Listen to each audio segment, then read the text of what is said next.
اور جو خاردار جھاڑیوں میں بویا گیا، یہ وہ ہے جو کلام کو سنتا ہے، پر دنیا کا فکر اور دولت کا فریب کلام کو دبا دیتے ہیں اور وہ بے پھل رہ جاتا ہے۔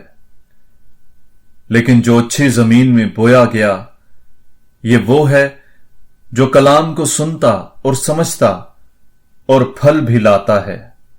کوئی 100 گنا پھل دیتا ہے، کوئی 60 گنا، کوئی 30 گنا۔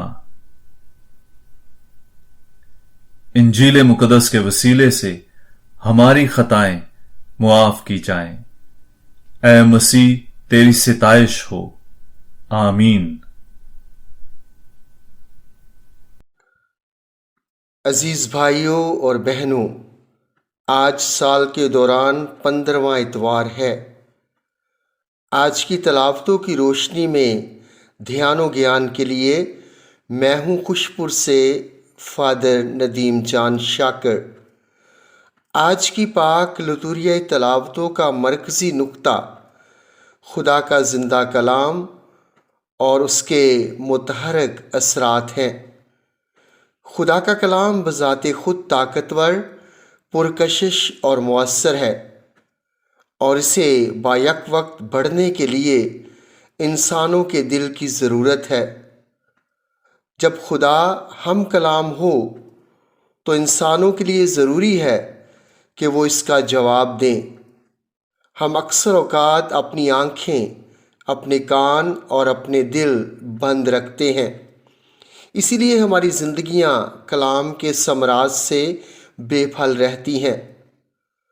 آج کی پہلی تلاوت میں خدا لوگوں سے فرماتا ہے، میرا کلمہ اس وقت تک واپس نہیں آتا جب تک وہ اپنا مقصد پورا نہ کر لے جس کے لیے وہ بھیجا جاتا ہے۔ خدا کا کلمہ قوت سے لبریز ہے۔ یہ ایک متحرک برقی تار کی مانند ہے۔ خدا کے کلمے سے کائنات تخلیق ہوئی۔ جب خدا بولتا ہے تو اس کی طاقت عمل میں آتی ہے۔ خدا کا کلمہ تقاضا کرتا ہے کہ کچھ نیا ہونا چاہیے۔ خدا بیکار، ناکام اور لا حاصل نہیں بولتا۔ جب بھی خدا کا کلمہ بولا جاتا ہے تو یہ اپنا اثر باقی چھوڑتا ہے۔ خدا کا کلمہ یقینی طور پر قابل اعتماد ہے۔ یہ دنیا کی کسی بھی طاقت سے زیادہ قوت رکھتا ہے، اور اس کے اندر یہ ضمانت موجود ہے کہ یہ ہمیشہ با اثر ہے۔ اس لیے گیت نگار انہی باتوں کی ترجمانی ان الفاظ میں کرتا ہے، تیرا کلام زمانے میں اے خداوندہ اثر دکھا کے رہا جس بھی روپ میں آیا۔ جب یسوع خدا کے کلام کی قوت کی بات کرتا ہے تو وہ ہم انسانوں سے مثبت رد عمل یا جواب کا بھی تقاضا کرتا ہے۔ خدا کا کلام ان کے دلوں میں بااثر ہوتا ہے جو اس کا جواب دیتے اور پھر 100 گنا پھل لاتے ہیں۔ آج کی انجیل مقدس میں ہم نے بونے والے کی تمثیل سنی۔ اسے زمین کی تمثیل کہنا بھی بے جا نہ ہوگا، کیونکہ اس میں نکتہ یہ نہیں کہ بونے والے نے کیا کیا، بلکہ یہ کہ زمین نے کیا کیا، یا یہ کہ زمین کیسی تھی۔ بونے والا بیج بونے نکلا، اور بوتے وقت کچھ راہ کے کنارے گرا، کچھ پتھریلی زمین پر گرا، کچھ خاردار جھاڑیوں میں گرا اور کچھ اچھی زمین میں گرا۔ یہ حقیقت ہے کہ ہر حالت میں اچھا بیج بویا گیا۔ ہر حالت میں ہم زمین کا ظرف اور وسعت دیکھ سکتے ہیں کہ کیسے اس نے بیج کے ساتھ برتاؤ کیا۔ بیج کی وصولی کا دار و مدار وصول کرنے والے کے ہاتھ میں ہے۔ بیج خدا کا کلام ہے اور زمین دل ہے۔ جو راہ کے کنارے گرا وہ غیر جوابی دل ہے۔ غیر جوابی دل اس لیے ہے کیونکہ ہو سکتا ہے کہ یہ وعظ کرنے والے سے نفرت کرتا ہو، یا وہ نہ چاہتا ہو کہ اس کی خامیوں سے پردہ اٹھایا جائے، یا وہ پیغام کے معنی پر ہی غور نہ کرنا چاہتا ہو، اسی لیے یہ دل اسے قبول نہیں کرتا اور جواب دینا ہی پسند نہیں کرتا۔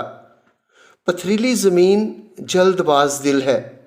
پتھریلی زمین کو بہت مٹی نہ ملی، لیکن بیج جلد اگا، لیکن جب سورج نکلا تو وہ جل گیا اور جڑ نہ رکھنے کے سبب سے سوکھ گیا۔ پتھریلی زمین وہ دل ہے جو اندرونی غیر یقینی کا شکار ہے، جو یہ سمجھ نہیں پاتا کہ حقیقی شاگردی خود انکاری، خود سپردگی، قربانی، خدمت اور دکھوں میں پائی جاتی ہے۔ وہ اس حقیقت کو نظر انداز کرتا ہے کہ صلیب ہی نجات کا وسیلہ ہے۔ وہ یہ کہتے ہوئے پیروی کرتا ہے کہ فوراً آؤ اور فوراً جاؤ۔ خاردار جھاڑیوں والے وہ ہیں جو دنیا کی فکر اور دولت کے فریب میں کلام کو دبا دیتے ہیں۔ یہ قبضہ گرفت دل والے ہیں۔ مقدس پالوس رسول اپنے فرزند تیموتھوس کو لکھتا ہے، لیکن جو دولت مند ہونا چاہتے ہیں وہ ایسے آزمائش اور پھندے میں اور بہت سی بے فائدہ اور مضر خواہشوں میں پڑ جاتے ہیں، جو آدمی کو بربادی اور ہلاکت میں غرق کر دیتی ہیں، کیونکہ زر دوستی ہر طرح کی بدی کی جڑ ہے۔ بعض اس کے آرزو مند ہو کر ایمان سے بھٹک گئے اور اپنے آپ کو طرح طرح کے غموں سے چھاننی کر لیا۔ پس اے مرد خدا، تو ان باتوں سے بھاگ اور صداقت، دینداری، ایمان، محبت، صبر اور ملائمت کا طالب ہو۔ اچھی زمین اچھا دل ہے، یہ جوابی دل ہے، یہ زرخیز دل ہے۔ اچھی زمین ہل چلانے، پانی دینے، کھاد ڈالنے اور گھاس پھوس تلف کرنے سے بنتی ہے۔ اسی طرح اچھا دل اس وقت اچھا بنتا ہے جب اس سے گناہوں کی نجاست، گناہ آلودہ آوازیں اور بری عادتیں نکالتے ہیں۔ بونے والا بیج بونے نکلا۔ ہمارا یہ فرض ہے کہ ہم کلام کے بیج بوئیں۔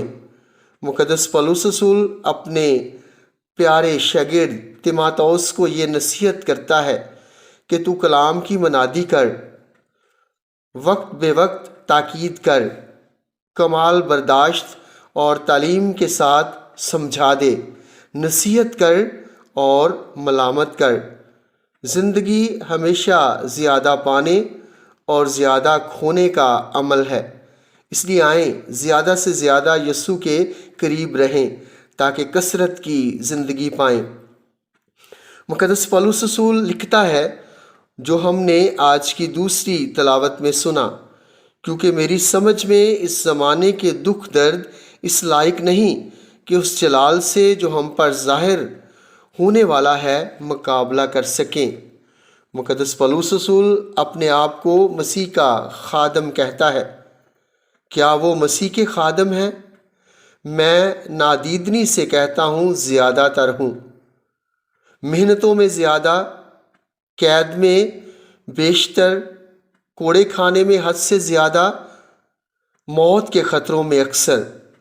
دکھ تھوڑے وقت تک رہتے ہیں اور اس کے بعد دائمی زندگی شروع ہوتی ہے۔ اس لیے پالوس رسول ہمیں تاکید کرتا ہے کہ ہم مسیح کے ساتھ دکھ اٹھائیں تاکہ اس کے ساتھ جلال بھی پائیں۔ ایک بار ایک عورت بیماری کی حالت میں دردناک دکھ اٹھا رہی تھی۔ اس نے مرنے سے پہلے فادر سے کہا، جو اس کی چارپائی کے قریب کھڑا تھا، آج میں بہت خوش ہوں کیونکہ ان 15 ایام میں مجھے پتہ چلا ہے کہ حقیقی خوشی کیا ہوتی ہے۔ آئیں ہر حال میں خدا سے یہی دعا کریں کہ وہ ہمارے ساتھ رہے، وہ ہماری مدد کرے، وہ ہم سے کلام کرے تاکہ ہم اس کے کلام کو سمجھ کر 100 گنا پھل لائیں۔ آمین۔